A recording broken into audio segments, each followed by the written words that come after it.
Hi, this is Sarit Switzer, and welcome to the It Is Taught podcast, a podcast devoted to the teachings of Rabbi Shneur Zalman of Liadi as recorded in his most famous work, the Tanya. My hope for this show is to make these teachings accessible and relatable to the average person, regardless of prior Jewish education or affiliation. The episodes follow the prescribed daily study portions and are meant to serve as practical lessons in how to live your life as your true self and develop an authentic and powerful relationship with your Creator. I have personally experienced the effects the study of this work has had on me, and I'm excited to share what I can of this knowledge with you. So please join me on this journey of learning, self-growth, and connection with your source.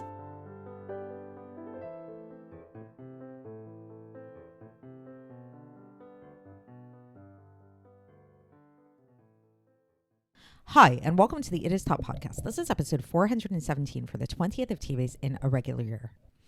I once heard a story about a shliach in Florida, I believe, though if anybody is familiar with this story and wants to correct me with any of the details, please feel free to do so. But in any event, there was once this shliach who was going around on Friday afternoon trying to get people to put on tefillin. And, you know, as a very common practice, many people, you're most likely familiar with this, where Chabad Hasidim will go around asking people on the street, are you Jewish? Do you want to put on tefillin? You know, that kind of thing. So this shliach was doing this, and he was actually walking on the beach because he knew that this was a good place where a lot of people were hanging out, and he might find a lot of Jews. So he came across a man who looked kind of Jewish, who looked maybe Israeli or something like that. And he asked him if he was Jewish. And lo and behold, the guy was Jewish. And he said to him, would you like to put on tefillin? And the man replied, oh, Rabbi, I can't put on tefillin. He said, if I were to put on tefillin, I would be such a hypocrite. And the rabbi said to him, what do you mean? And this man said, well, you know, I don't keep Shabbos. You know, I don't even keep Yom Kippur. I eat on Yom Kippur. I watch TV on Shabbos. I don't keep kosher. So if I were to put on tefillin, like how could I do that? That's so hypocritical of me. And I don't want to be a hypocrite. It's not right. So the rabbi smiled and looked at this man, and he replied, and he said, no. He said, you have it all backwards. He said, when you're putting on tefillin, that's when you're being your real self. When you're doing those other activities, doing things that a Jew is not supposed to do, that's when you're being a hypocrite. And with that reasoning, with that logic, then the man had nothing left to say to the shliach, and he conceded and he said, you know what, you're right. And he put on tefillin. So it's a nice story. It's very moving on a lot of different levels. But if we break down what was going on exactly, what is it? What's another term that we could use for what was going on in this Jewish man's head when he saw this rabbi and he felt this resistance to put on tefillin?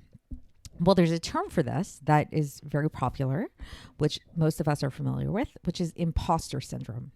Most of us have experienced it at some point in our lives, right? What's impostor syndrome? Impostor syndrome is where you're in a situation and you know that you are presenting in a certain way, or you're expected to present in a certain way, but you feel like your insides don't match your outsides. And it makes you feel uncomfortable, and it makes you feel like you're going to be exposed. So one prominent example that comes to mind for me, where I experienced this, was in the early days when I first started teaching yoga. So those of you who know me personally know that I am a certified yoga instructor. I actually don't teach anymore, but I did teach for many years.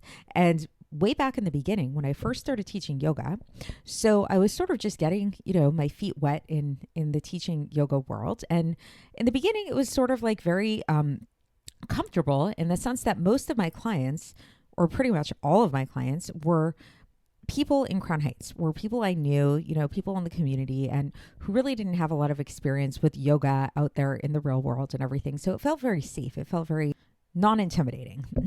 But then what happened is that one day, a Chabad house in Park Slope found out about my teaching abilities, and they were doing some kind of program for women in the neighborhood, and they decided to hire me to teach a yoga class. And boy, did I feel a sense of imposter syndrome, because Park Slope, for those of you that are familiar with Brooklyn, with New York, is a very different type of feeling than Lubavitch, Hasidische, Crown Heights. Park Slope is very yuppie, very with it, very, a yoga studio on every other block. So my impression was like, oh, wow, these women probably have been doing yoga for a long time. They probably know, quote unquote, the real deal. And little old me, I'm going to be coming in, teaching them this yoga class, like as if I know what I'm talking about. And what do I know? Like this is so embarrassing, But I knew I had to overcome this at some point, right? And I had to deal with this somehow to be able to teach the class. So before teaching the class, I sat down and sort of had like a little meditation session with myself where I really sat down and I said to myself, first of all, these people that you're going to teach don't know you at all. For all they know, maybe you are this real quote unquote yoga teacher who's been doing this for many years. They don't know that, right? So as long as if you give off that impression that that's who you are, there's no reason for them to doubt you. Secondly, yes, you might not be perfect. You might still have a lot that you need to know and learn and everything like that. But you did do a yoga teacher training. You've been doing yoga for quite a while. So you do know something. You have something to give over. So, don't doubt yourself so much. Like just teach what you need to teach. So fast forward, long story short, I taught the class and it was great and everybody loved it. Was it perfect? No, but that's okay. As the saying goes, perfection is the enemy of progress. If we hold ourselves up to too high standards, we're never going to get anything done. So why am I bringing all of this up today in a Tanya class? Because this is the topic that we're going to be discussing today in terms of how it relates to our service of God, our relationship with God. So if you've been following along the past few episodes, and really, for the past, pretty much from the beginning of the Tanya so far, there's been a lot of discussion about the different categories of Jews, different categories of Jews according to their spiritual standing in terms of their relationship with God. And as of late, the past couple of episodes, we've been talking about this idea of the difference between a Beinoni and a Tzaddik and how externally they can actually appear to be very similar because both a Beinoni and a Tzaddik never ever sin, not in thought, not in speech, and not in action. They never do anything that's against the will of God. A Beinoni, who's on this lower level, this intermediate person, could even be the type of person who spends their entire life praying and learning and all that kind of stuff. But yet, why is it that they're not a tzaddik? Because their inside doesn't match the outside, meaning to say that while their behavior might be 100% correct, and maybe even their conscious thoughts are totally in line with God, their inner impulses, their inner being, their true quote unquote nature, has not been really transformed. They don't honestly hate materialistic reality. They don't have an aversion to chocolate and, to the other temptations of the world. Sure, they might be in control of these temptations to a very large degree, but the temptations are still there. And they're literally just beneath the surface. Like we spoke about yesterday, we called yesterday's episode the sleeping beast. That just like the moment they stop praying, the moment they're not involved in Torah study anymore, there are those temptations once again. Versus a tzaddik no longer has those temptations. They have killed off the temptations. They truly, truly they're not swayed by the world at all. And in fact, for a complete tzaddik, any temptations that such a regular person might have for worldly things, they've actually succeeded in transforming these passions towards God. So it's not only that they've killed off the temptations, but they actually are truly passionate only and solely for God. So imposter syndrome really comes up in terms of this Beinoni, because a Beinoni, as much as like, yes, this is something that we're all striving for. This book that we're learning is called Sefer Shel Beinoni, the book of the Beinoni. We're left with a sort of weird quandary. Like we're left with kind of, it would be very understandable if a Beinoni, like Rabbah called himself a Beinoni, or he thought he could have been a Beinoni, right? It would be very understandable for a Beinoni to feel a sense of imposter syndrome, because here they are, walking around, walking the walk, talking the talk, thinking the thought, but their true being has not actually transformed. They have the same struggles as always. The struggles don't get any easier. They don't get any weaker. if anything, they might get stronger. This reminds me a little bit of the idea of exposure therapy. You know, a lot of people think exposure therapy is like this really amazing thing in psychology, and it could be useful for certain situations, but there's quite a bit of evidence that exposure therapy does not help in many situations. I recently heard Tim Ferriss speak on a podcast about his fear of heights and how he tried to expose himself to heights in all kinds of different fashions, bungee jumping, you know, going rock climbing, things like that. And nevertheless, he still has the same fear of heights that he's always had. And if anything, it might be stronger than ever. So much for exposure therapy, so much for, you know, walking the walk, talking the talk, you know, act a certain way and you'll become that way. Like, you know, there might be some truth to it to a certain extent that can only take you so far. And it doesn't always happen. Sometimes really it's only the outside that changes and it's not the inside. So if that's the case, then we can be left feeling quite despondent, because then what's the point of it all? Like, if we're not actually serving God with a sense of truth, if we're just like, you know, acting as if, putting on a show, then how can we really say that our service of God is a real service, is a true connection? We're just being fakers the whole time, right? So what's that all about? And how do we resolve this? So this is the question that the Alter Rebbe is going to address in today's section of the Tanya, and he's going to ultimately resolve it. And we'll see that the resolution comes about by coming to understand the meaning of truth and the profundity of that, of what truth is, and how there's something about this idea of truth, or in Hebrew, emet, or emes in Hebrew, which, depending on your accent, which has this like very deep, penetrating, and all-encompassing nature, whereby nobody, not even tzaddikim, can claim to have a monopoly over the truth. Truth is something that's accessible to everybody on their level. So a way to kind of understand this is if you think about school and you think about, like, let's say different grades or different levels in schools. So let's say you have like a second grader and you have a sixth grader, and they're both taking a test, and they're both taking a math test, and both of them get an A+ on their math test. That's amazing, right? Now, can we then say that the sixth grader and the second grader are exactly the same and they have the exact same knowledge? Like, hey, they both got an A+, right? Well, we know that that's not true, because we know that, you know, what you're learning in sixth grade, what you're learning in second grade is going to be very different material. On the other hand, it is similar in the sense that they both aced their level. The second grader is just as much to be commended and congratulated for getting that A+ as the sixth grader is to be getting that A+, maybe even more so. Maybe the second grader had to work really, really extra hard to get that A+, whereas for the sixth grader, it wasn't even so hard. So that A+ can be thought of as sort of like the truth that we're all trying to attain. And while, yes, you know, there is this kind of like supernal truth that like this, the way that tzaddikim live is their insides match their outsides, and it's like this amazing thing, and they're living so holistically and so such a complete and full life. That might not be accessible to all of us, but at the same time, that doesn't diminish our truth, you know? Just like going back to Lahavdil, that analogy of me being a yoga teacher, you know, at that time, was I this teacher that had been teaching for 20 years and whatever? No, but that doesn't mean that the way that I was teaching yoga wasn't true, that I was being an imposter, that I was being a faker, you know, God forbid. I was doing the best that I could given the tools and the education and experience that I had.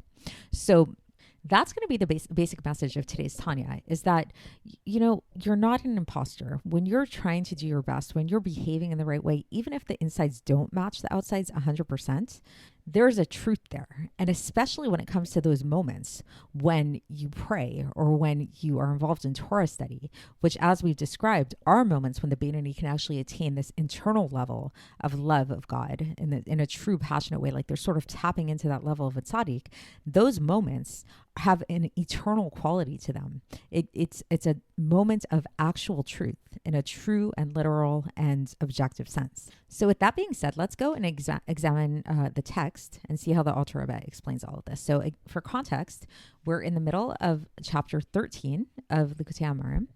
And now the Alter Rebbe begins by telling us that this attribute of love that the Beinoni attains during prayer, when their godly soul attains prominence over the animal soul, like we described yesterday. So in comparison to tzaddikim, who serve God in true truth, then the love of the Beinoni cannot be called a true service. Why not? Because as we described, after the Beinoni stops praying, it leaves and it goes away. And we know that for something that's truly true, the Alter Rebbe brings a pasuk to, he cites a pasuk to describe true truth. This is from Mishlei chapter 12, verse 19. Sfat emet tikon la'ad ve'ad argia lashon shaker, which literally translates to mean the language of truth shall be established forever, but the tongue of falsehood is only momentary. So meaning to say, truth has an eternal component to it. So, you think about this in modern day society, right? Like there's all kinds of different fads, all kinds of different philosophies that rise up and fall down and all kinds of things like that.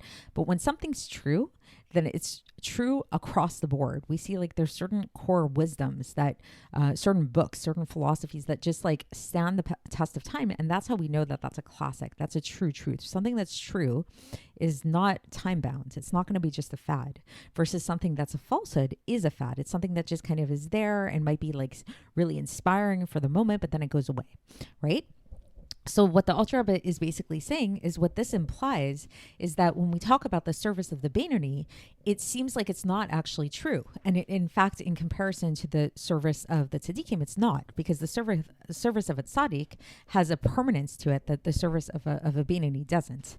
Nevertheless, says the Alter Rebbe, and here's where he's going to make us feel a little bit better. He says that we can still call the service of the Beinoni an avodat tama, which a perfect service, when we're talking about it on their level, right? Just like, again, we talk about the second grader and we talk about the sixth grader. For the second grader who gets an A+, yes, it's not the same A+ as the sixth grader, but for the second grader, it's an A+. It's totally an A+, 100% A+. There's nothing diminished about it at all. So each person has a different level in this level, right? So within the Beinoni, the category of the Beinoni, there are many different levels. And each level that a person's at can attain their own personal level of truth. And Alter Rebbe says that he terms their prayer, he terms their service during prayer, also this sfat emet tikon la'ad, this language of truth, which shall be established forever. He says there's a permanence there. What's the permanence? So how can we say that it's permanent if we just literally said that after they stop praying, it goes away? So he says, okay, maybe it goes away, sure, but every single day, their godly soul has the power to go back and to arouse this feeling of love forever and ever. And they can do this over and over again through preparing themselves properly, each person according to their level, which points to a permanence. Like if you can continuously arouse something, it means that it's always there. Now the Alter Rebbe goes on and he speaks about why it is that the attribute of truth is considered to be the attribute of Yaakov. So this is a famous idea in Judaism that each one of the patriarchs had a different attribute that was associated with them. So, the attribute of Chesed is associated with Abraham, the attribute of Gvura is associated with Yitzchak, and the attribute of truth is associated with Yaakov. So why is it associated with Yaakov? Well, so Yaakov is referred to in the Zohar as being the middle bolt, which secures everything from end to end. So this is a reference to in the Mishkan, in the tabernacle, then there was a middle bolt that secured together all the boards by passing through all of them. So this physical representation in the Mishkan, in the physical Mishkan, is a reflection of a spiritual aspect of this idea of truth. What truth does is it connects the highest of all levels to the lowest of all levels. And it's this middle point that kind of connects all of them. And every level has to pass through. It's sort of like the litmus test of like, is this a true thing? Whether it's a very high level or a very low level, it has to pass through this level of this middle level in order for it to be true. And goes on and describes this attribute of truth as being a nachala bli metzarim, an unbounded inheritance, meaning to say that it has no upper limit and it has no lower limit. And all the lower levels are considered like not and nothing to like the higher levels above them. So again, the way that we can understand this is in terms of, I think that analogy of like the different grades is a good way to think about this. Is that like, let's say if you're teaching math to a second grader, and you're teaching the second grader just how to add like 1 + 2 = 3, that kind of thing. So that's like one level of truth, and it's really, really true. But then once you get to the higher levels, whether 6th grade, 8th grade, university level, whatever it is, then when we're talking about math, when we're talking about addition on that level, it's going to look really different. We're going to get into, we might end up getting into calculus. We might end up getting into irrational numbers, right? And it's like there's no comparison between like these higher levels of math and the second grade math, but yet it's all math and it's all addition and it's all the same principles of 1 + 2 = 3. You know what I mean? But it's really looking at it from different levels. So the same thing applies here, is that truth has many, many levels to it, but yet it all centers around one central point. So whether you're a tzaddik, whether you're a Beinoni, whether you're a lower level Beinoni, a higher level Beinoni, whatever it is, we can all access truth. And that's the amazing thing about truth, is that it's accessible to everybody on their particular level. And now in conclusion, just to really emphasize this point about how the higher levels and the lower levels are really very incomparable to each other, the Alter Rebbe concludes with a parentheses here, where he says that the students of Kabbalah know this idea, where they understand that the aspects of the head and the mochin, like the intellect, of the lower levels are much lower than the aspects of the heels and the feet of the higher levels. As the sages taught, and this is a citation from the Gemara in Masechet Chagiga, page 13a, Reglei hachayot kineged kulan, that the feet of the chayot, which is a type of angel, are higher than all of them. So meaning to say that when we talk about feet, when we talk about head, brain versus feet, what do you think is higher? So it sounds like at first that the brain is higher than the feet, right? The head is higher than the feet, but it depends where on the map you're looking. So it's like if we're talking about the lower levels, then the head, which is like the highest level, let's say, of a lower level, is actually lower than the feet of the level that's below it. So again, going back to the analogy of the students in school, the top student in the second grade class is still going to be much lower down and much more limited in their knowledge than the dumbest student in the 6th grade class, most likely, right? So that's the basic idea. So that's the end of the section for today. So then just in conclusion for all of this, bringing it all together, this idea of imposter syndrome, this idea of, are you a hypocrite when you do different things, when you're acting as if holy or whatever, and your insides don't match your outsides? The answer is absolutely not, because there's an understanding. God has an understanding. The Alter Rebbe has an understanding. The Tanya has an understanding of our humanity. And this book is written for us as humans.